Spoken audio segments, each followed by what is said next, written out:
నా సైలెంట్గా ఉండండి.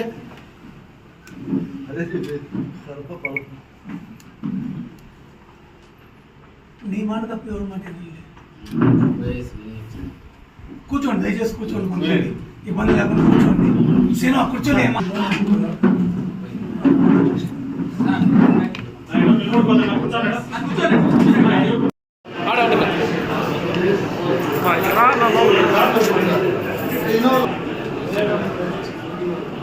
కళ్ళపోతాడు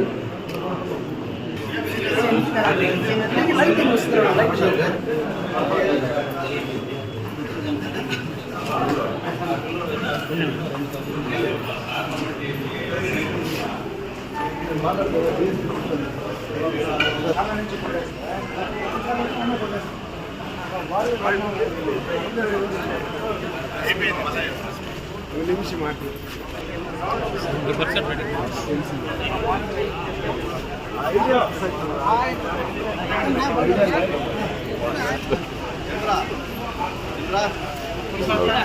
ఏం బాబు ప్రకాష్ బాబు బాబాయ్ మర్యాద ఏం బాబు ప్రకాష్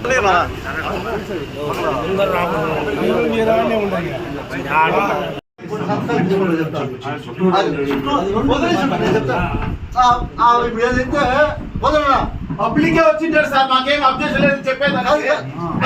పబ్లికే వచ్చినారు, అందరు సంతకాలు తీసుకొచ్చాడు ఇచ్చేది సార్. పబ్లిక్ కూడా వచ్చినారు. ప్రతి 6 నెలలకి 22,400 ట్యాక్స్ కడతాము. ఇప్పుడు ఇన్ని సంవత్సరాల ట్యాక్స్ కట్టించుకోండి. ఈ రోజు ఆ గోడ పెరిగింది, ఈ మూల పెరిగింది, ఇప్పుడు అడిగితే ట్యాక్స్ కట్టించుకోకుండా 6 నెలలకు ఒకసారి కడతాం. 22,000 5 ఫ్లోర్లు కడతా ఉన్నారు. సార్ మీకు చేతులు జోడించి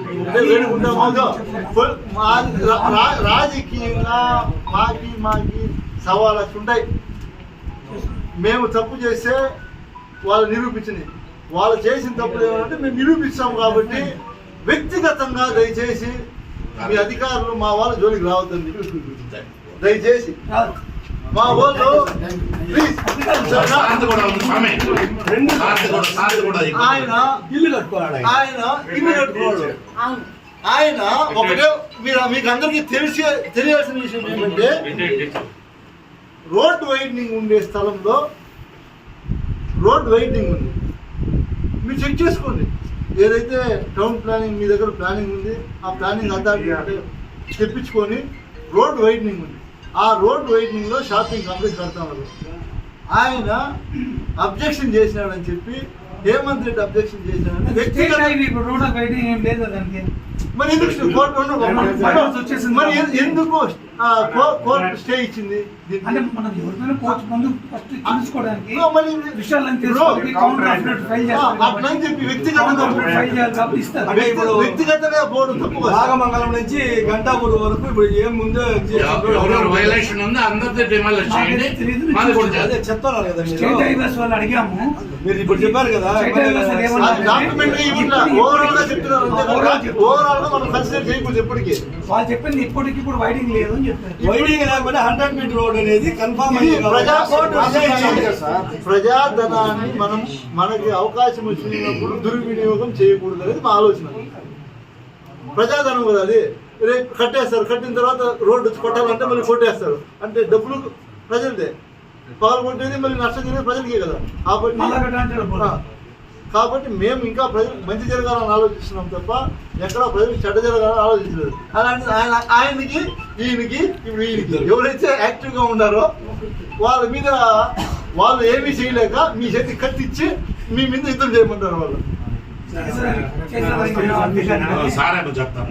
సార్ నా వచ్చిన సబ్మిట్ సార్, నేను 20,000 పర్మిట్ తీసుకున్నాను, మీరు పర్మిషన్ ఇచ్చారు. నేను కట్టాను, గ్రౌండ్ ఫ్లోర్ ఫస్ట్ ఫ్లోర్ కట్టాను. మన మేడం గారు కూడాను 10 సార్లు ఇన్స్టిట్యూట్ చేశారు. మళ్ళీ ఇంజనీర్ వచ్చినాడు, విశ్రాంత్ ఇంజనీర్ వచ్చినారు, ఇచ్చేసి అన్నీ ఇతరులు అయిపోయింది. 21 జూలైలో పైన ఒక రూమ్ వేయాలంటే ప్లాన్ చేసినాను. అప్పుడు కూడా మేడం వచ్చి మీరు పర్మిట్ ఏమైనా వేస్తా ఉన్నారంటే అప్పటికప్పుడు పర్మిట్కి అప్లై చేసి 15,000 రూపాయలు డబ్బు కట్టి పర్మిట్ ఇస్తున్నారు. అది 21 జూలైలో. 21 నవంబర్లో గృహప్రవేశం చేసినారు. చేసిన తర్వాత మన వాళ్ళు రాకపోతే నేనే అప్లికేషన్ పెట్టి మాకు ట్యాక్స్ ఫిక్స్ చేయండి మన ఆఫీస్ పెట్టినాను. ట్యాక్స్ ఫిక్స్ చేసినారు. అప్పుడు కూడా ఏం చేసినట్టే ఇన్సూరెన్స్ ట్యాక్స్ అనేటప్పుడు ఫైనాన్స్ కూడా 3,000 రూపాయలు నాకు వేసినారు. అదే సార్ వేసినారు 3,000 రూపాయలు. ఆ రోజు నుంచి మీరు రికార్డ్స్ పరిశీలన చేయండి. నేను ఎందుకంటే యాజ్ ఎంప్లాయీగా రిటైర్డ్ 30 ఇయర్స్. ఒక నిమిషం సార్, నేను ఎంత సర్వీస్ చేశాను టీచర్లకి ఎంప్లాయీస్కి ఇచ్చేది మీకు తెలుసు. మీకు నేను చెప్పాను మొన్న, నేను ఈ మధ్యగా వచ్చాను సార్, నేను ఫలానా అని చెప్పినాను. నేను ఎంత ఎవ్రీ ఇయర్ 30వ తేదీ లాస్ట్ డేట్ అంటే ఏప్రిల్లో నేను ఖచ్చితంగా ప్రతిసారి కట్టాను. 22,000 రూపాయలు నేను ట్యాక్స్ కట్టాను. మీరు ఆ రోడ్లకు రండి ఒకసారి, ఆ రోడ్లకు రండి. ఆ రోడ్లకి నా ఇల్లు రోడ్లోకి ఒక ఇంచి ఒక అడుగు వచ్చిందనంటే కూడాను నేను బాధ్యత. మీరు సర్వే చేయండి, ఎన్ని ఇంటి రోడ్లోకి వచ్చినాయి, ఎన్ని వెనకాలు ఉన్నాయి, ఎంత ఉన్నాయి చూడండి. అక్కడ ఇప్పుడు నాకు అనవసరంగా ఇప్పుడు నేను ఎక్కడైనా ఒకవేళ పార్టీలు పాల్గొంటా ఉంటాం, చేస్తా ఉంటాం, ఇది చేస్తానంటే మా మిస్సెస్ పెడితే ఉండే ఇంటికి మీరు నోటీస్ ఇచ్చినారు, మేము ఎక్స్ప్లెయిన్ ఇచ్చినాము. దయచేసి మీరు ఎందుకనంటే కామన్ మేము అందరూ పడిపోయింది. అందరికీ ఇప్పుడు బజార్ ఇది కొట్టాలని చెప్పి నేను ప్రకారం చూసుకొని సార్ మాది చిన్న విన్నపం సార్, మీరు వాళ్ళ ఇంట్లో కొట్టాలంటే మేము అబ్జెక్ట్ చేయము. మీరు ఆ లాస్ట్ నుంచి కొట్టుకోరంటే ఈ లాస్ట్ నుంచి కొట్టుకోరాలి. వీళ్ళదే కొడతామంటే మేము కొట్టని, ఇది మాత్రం గుర్తుపెట్టుకోండి. నేను ఒకటే పాలసీ, మీరు కొట్టండి, ఆ లాస్ట్ నుంచి కొట్టుకుంటారండి. ఎన్ని ఈ లాస్ట్ నుంచి మధ్యలో ఉంది వాళ్ళది, మధ్యలో కూడా కొట్టండి. మేము అడ్డు చెప్పము. మీరు మధ్యలో వచ్చి దీన్ని మాత్రం కొడతామంటే మాత్రం ఖచ్చితంగా అది జరిగే పని దెబ్బతీస్తారు. మా వీధిలో సార్ 4 పక్కల కాంపౌండ్ వదిలి వెహికల్స్ కు పార్కింగ్ అన్ని పెట్టుకోండి. నేను ఒకటే అందరూ రోడ్లో పెట్టుకోవడం వెహికల్స్, ఎందుకంటే ఇంటికి దేనికి పార్కింగ్ లేదు. మెట్లెక్కించి 2 వీలర్ వెహికల్ పెట్టుకోలేరు. నేను అవన్నీ కాకుండా మన వీధి ప్రకారము 4 పక్కల వదిలేసి ఇల్లు కట్టమన్నాను. మరి తినేవనాలు నిన్న కూడా సార్ సర్వే వాళ్ళు వచ్చినారు. నాది 20,144 సైట్ సౌజన్య వచ్చిన్నారు. నాకు 20,144. నేను కూడా 6 అడుగులు వాళ్ళు పక్క సైడ్ కూడా వచ్చేసారు. నాకుంటే 19.5 అడిగే, కానీ వాళ్ళు 20.5 అడుగుందని మనం నిన్న తీసుకొచ్చారు. ఎట్లా సార్ ఇదంతా నాకు అర్థమే కాదు. అక్రమంగా జరిగేది సక్రమంగా వచ్చి మీరు మొదలై చేసి నేను వచ్చేలోపు వచ్చాను.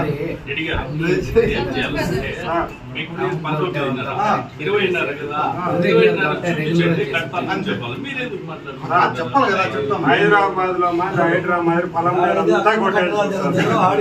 వాస్తవానికి రూల్స్ ప్రకారం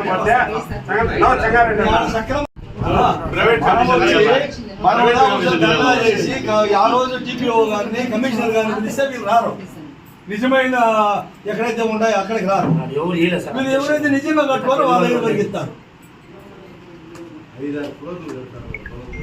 ఎక్కడెక్కడ వైలేషన్ అయిందో అన్నిటిపైన యాక్షన్ తీసుకోవాలి సార్. గంగమ్మ అప్పుడు అంతేగాని కేవలం మొదలెత్తుని టార్గెట్ చేస్తే మాత్రం ఖచ్చితంగా దీనిపైన ఉద్యమిస్తాం అంతే.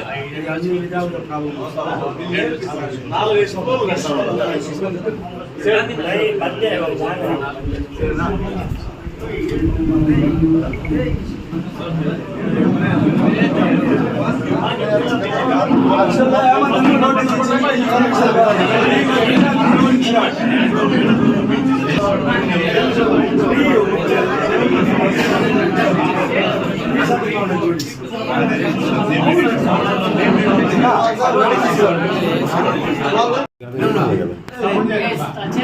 మేము వచ్చిన విషయం ఏమంటే మా నౌషాద్ పోయి ఎన్నో సంవత్సరాలుగా ఉన్నాడు. అదేదన్నా రెగ్యులేషన్ తీసుకొచ్చి షెడ్ గురించి మాకు అభ్యంతరం లేదు. రెసిడెన్షియల్ ఏరియాలో కూర్చున్నాం. షెడ్ తీసిన షెడ్ తీయాలని మా భావన కాదు. అక్కడ ఏంటంటే చుట్టుపక్కల జనాలు అందరూ ఉన్నారు. వీళ్ళు పాత సామాన్లు అది చాలా మంది ఇబ్బంది పడుతున్నారు. వీళ్ళు కాలం మీద కట్టేసుకున్నా మేము పడుచుకోలేదు. షెడ్తో వాళ్ళ అబ్బాయి ఎవరు వచ్చారు ఇంకా రాలేదు. రెసిడెన్షియల్ ఏరియా కమర్షియల్ ఏరియా పెట్టుకోమని నేను పర్మిషిస్తాను. అన్ని చుట్టుపక్కల అన్నీ ఇండి కమర్షియల్ ఎక్కడ పెట్టుకున్నా పర్మిషన్ ఇబ్బంది లేదు. అందరూ ఆలోచించుకోండి. మీకు అన్నీ తెలుసు. షెడ్ రెగ్యులేట్ చేస్తాం. అక్కడ జరిగే యాక్టివిటీస్ మార్చమంటారు. అది కమర్షియల్ యాక్టివిటీస్ మొత్తం రెసిడెన్షియల్ ఉంటుంది. అది కాక రెసిడెన్షియల్లో చెప్పండి. మీరు నోటీసులు ఇవ్వడం ఏమన్నా దుడ్డేస్తారా? వాళ్ళ అబ్బాయి వచ్చాడు క్లియర్గా చెప్పాను. మీరు బుజ్జిని మానేస్తే దాన్ని రెగ్యులైజ్ చేసి ఏదో ఒకటి చేద్దాం. కానీ ఈ పక్క మాత్రం కాలం మీద పెట్టుకున్నాను. అది మార్చి రెసిడెన్షియల్ అది లోపలికి మార్చుకోండి అని చెప్పాను. వన్ సైడ్ మొత్తం కాలం కూర్చోండి. వన్ సైడ్ కాలం దాన్ని మాత్రం లోపలికి పెట్టుకోండి. మిగతా అంతా పెట్టుకోండి. రెస్ట్ యాక్టివిటీ మార్చండి. హేమంత్ అది ఓకే. లెటర్ ఇచ్చాడు. హేమంత్ నిన్న లెటర్ ఇచ్చాడు. ఇప్పుడు ఉన్నది మనకి 2-3 ఏదో కంప్లైంట్స్ వచ్చి ఇంకోటి వచ్చాయి. నిన్న మొత్తం ఎక్స్ప్లెయిన్ చేస్తూ మాకు లెటర్ ఇచ్చాడు.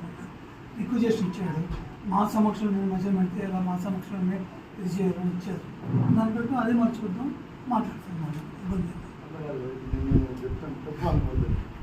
ఇప్పుడు ఇది రైతు ఏమంటుంది ఎక్కడున్నాడు ఇక్కడ కరెక్టా? గుడి ఆనుకుంది. ఒక నిమిషం నేను ఎగ్జామ్ మిమ్మల్ని అడుగుతున్నా. చూసాను. లేదు ఆడికి లైన్ లో ఏమి ఇబ్బంది లేదు. స్పాట్లోకి వచ్చి వెరిఫై చేసి ఇది ఏమంటుంది బిల్డింగ్ అనుకోండి. ఇది XYZ పక్కన బిల్డింగ్ ఉందా లేదా? ఈ పక్క ఖాళీ సార్. ఈ పక్క ఉందా లేదా? ఆ పక్క ఏం లేదు. రెండు పక్కల ఖాళీ సార్. ఒకటి ఖాళీ జాగా ఉంది, దాని పక్కలో ఉంది. ఒక పక్కన ఉన్నాయి కదా, దాని పక్కన. దాని పక్కన ఉన్నాయి కదా. వాటికి నోటీస్ ఇవ్వకుండా ఆయనకి మాత్రమే ఎందుకు నోటీస్ ఇచ్చారు? పక్కనే అది కాదు. వాళ్ళు అయితే అదేంటంటే రెసిడెన్షియల్ నుంచి కమర్షియల్ మార్చారు. రెసిడెన్షియల్ అప్రూవల్ తీసుకొని కమర్షియల్ మార్చారు. మీరు పలమనేరు పట్టణంలో 95% ఇదే కల్చర్ ఉంటుంది. ఇట్లే ఉంటుంది ఇక్కడ. మీరు కావాలంటే నేను కూడా 5 సంవత్సరాలు శాసనసభ్యుడిగా ఉన్నా. మీరు కావాలంటే వెరిఫై చేయండి. మీకు అట్లాంటివి ఏదైనా రెగ్యులరైజ్ చేసి ఇచ్చేసేయండి. మీ ద్వారా చేసేది ఇంకా మంచిది అవుతుంది. ఏదైనా రెగ్యులరైజ్ చేయాలంటే. ఎందుకంటే నాట్ ఓన్లీ ఇది, నేను అందరికీ కూడా చెప్తాను. ఆ పార్టీ ఈ పార్టీని మేము చెప్పండి, అందరికీ కూడా రెగ్యులరైజ్ చేసేయండి. వాళ్ళు నోటీసులు ఇచ్చి వాళ్ళని ఇబ్బంది పెట్టి ఏమొస్తుంది? వాళ్ళ మళ్ళీ కోర్టుకు పోవాలా? కోర్టుకు పోతే స్టే చేస్తారు. ఊరికి మీ మీద ఎందుకు ఊరికి ద్వేషం పెట్టి మీరు వచ్చి అధికారికంగా ఉండి మీ రాజకీయ ఒత్తిడికి ఇవన్నీ చేస్తే మీకు ఇబ్బంది వస్తుంది. నా బాధ రాజకీయ ఒత్తిడి చేయాల్సిన పని లేదు. నేను లాస్ట్ 10 years పని చేస్తాను. మీరు ఎందుకు చూశారు? ఇది ఇంకోటి ఏమంటే లాజిక్ మీకు తెలియదేమో ఈ సబ్జెక్టు. 2017లో 18 ప్లాన్ అప్రూవ్ అదే 2017లో ఇదే టీడీపీ గవర్నమెంట్లో ప్లాన్ శాంక్షన్ అయ్యి కట్టుకున్నాడు. అప్పుడు ఎవరు అటు చెప్పలే. ఈరోజు ఆయన తెలుగుదేశం పార్టీలో జరుగుతున్న అక్రమాలు దౌర్జన్యాలని అడ్డుకుంటున్నాడు, యాక్టివ్గా ఉన్నాడని చెప్పి వ్యక్తిగతంగా మిమ్మల్ని వాడుకుంటున్నారు తెలుగుదేశం వాళ్ళు. నేను చెప్తాను కాదు, మీరు స్వతహాగా మీరేం చేయట్లేదు పాపం, మీదేం తప్పులేదు. మీ ద్వారా వాళ్ళు విశ్వరూపాన్ని బయట చూపిస్తాను అనేది మా ఆవేదన అంతే. ఇప్పుడు గతంలో వాళ్ళ ఆటకు చేశారు. ఇప్పుడు మామూలు ఏదైతే రూల్స్ ఉందో ఏదైతే ఏమో చెప్తాడు. సార్ ఒక్క నిమిషం సార్. హేమంత్ కుమార్ రెడ్డి రెసిడెన్షియల్ నుంచి కమర్షియల్ గా మార్చుకున్నాడు బిల్డింగ్. మీరు నోటీస్ ఏమి ఇవ్వాలి సార్?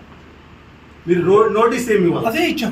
ఏమి ఇచ్చారు? డీవియేషన్ ఇచ్చారు కానీ డీవియేషన్ కూడా ఉంది. డీవియేషన్ లో పక్కలో ఇది 3 కూడా ఉంది. ఫీట్స్ ఈ పక్క ఆ పక్క 3 ఫీట్స్ Yes. 2 పక్క Yes. 2 ఫీట్స్ ఈ లేదనేసి నోటీస్ ఇచ్చారు. అది నోటీస్ లో ఎక్కడ గానీ మీరు రెసిడెన్షియల్ నుంచి కమర్షియల్ గా మార్చుకోలేదని చెప్పారు. ఉంది. ఫస్ట్ నోటీస్ ఇచ్చారు. ఉంది. కొట్టాలని అట్లీస్ట్ సార్ మీరు ఏది? మార్చుకోమండి. ఇప్పుడు రెసిడెన్షియల్ గా ఇచ్చారు, రెసిడెన్స్ గా ప్లాన్ అప్రూవల్ తీసుకున్నాడు, ఆయన కమర్షియల్ గా మార్చుకున్నాడు. మీరు నోటీస్ ఇచ్చి దానికి అమౌంట్ కట్టించుకోవద్దని కమర్షియల్ గా మార్చండి. అదే ఫస్ట్ మేము ఇస్తాం. వాళ్ళు రిక్వెస్ట్ చేయాలని మాది రెసిడెన్షియల్ కమర్షియల్ మీరు ఎన్నెళ్ళు కనుక్కుంటారు? 2017 నుంచి ఇప్పటి వరకు 26 10 సంవత్సరాల తర్వాత మీరు ఐడెంటిఫై చేస్తారా? ఇప్పుడు వచ్చింది. పోనీ ఒక పని చేయండి, అక్కడి నుంచి ఫస్ట్ బిల్డింగ్ నుంచి ఇవ్వండి. అక్కడి నుంచి వస్తే ఫస్ట్ బిల్డింగ్ చేపట్టిస్తాం. ఇచ్చిండి, అందరికీ కొట్టండి, అందరికీ కొట్టండి, అందరికీ ప్రతి ఒక్కరి యాక్షన్ తీసుకోండి. పోనీ ఇక్కడ ఒకరితో ఇక్కడ తీసుకుంటే ఏం మాత్రం చేశారు? ఒప్పుకోం. షెడ్ పెట్టినాడు. ఏమైనా పబ్లిక్ వచ్చి మీకు చెప్పారా? స్క్రాప్ చేయకూడదు. ఎంతమంది ఇచ్చారు సార్ నోటీసు? ఇవ్వండి, ఎంతమంది ఇచ్చారు? పబ్లిక్ ఇచ్చింది నోటీస్ ఎంతమంది ఇచ్చారు చెప్పండి సార్. పెద్ద ఎత్తున ఉద్యమం ఊరికే చేస్తున్నాం ఎందుకు సార్? మీరు అతను ఏదో బిజినెస్ చేసుకుంటా ఉన్నాడు. ఇప్పుడు అక్కడ ఇబ్బంది ఉంది అంటాడు. మార్చేదానికి టైం గా ఇవ్వండి, మార్చుకుంటాడు ఉంటాడు అంతా. అతనే కుటుంబం ఇబ్బంది పెట్టిస్తున్నాడు. స్క్రాప్ లో మార్చేదానికి వచ్చింది సార్. 1 వీక్ మాకు వన్ వీక్ లో స్క్రాప్ ని ఆడ మార్చేదానికి అవుతుంది. 2 లోడ్లు 3 లోడ్లు స్క్రాప్ పెట్టుకుంటారు. ఇప్పు అని రాలేదు. 53 ఏళ్ళు వచ్చింది సార్. 53 ఏళ్ళు వచ్చినాను సార్. మీ అబ్బాయి వచ్చి ఎవరు అప్పిస్తారా? సార్ సార్, అబ్జెక్షన్ సిద్ధాంతం పెట్టాలి కదా. ముందు పెట్టండి సార్ అబ్జెక్షన్. మేమే ఇచ్చేస్తాం రేపే. ఏం సార్ ఇక్కడ? ఎవరు అబ్జెక్షన్ ఇచ్చింది? ఎందుకు తీసుకున్నారు? రెసిడెన్షియల్ ఏరియాలో గుజరీ ఉంది. నేను ఎవరు సార్? వినండి సార్, దయచేసి వినండి. ప్రతి ఒక్కటే అన్ని కరెక్ట్.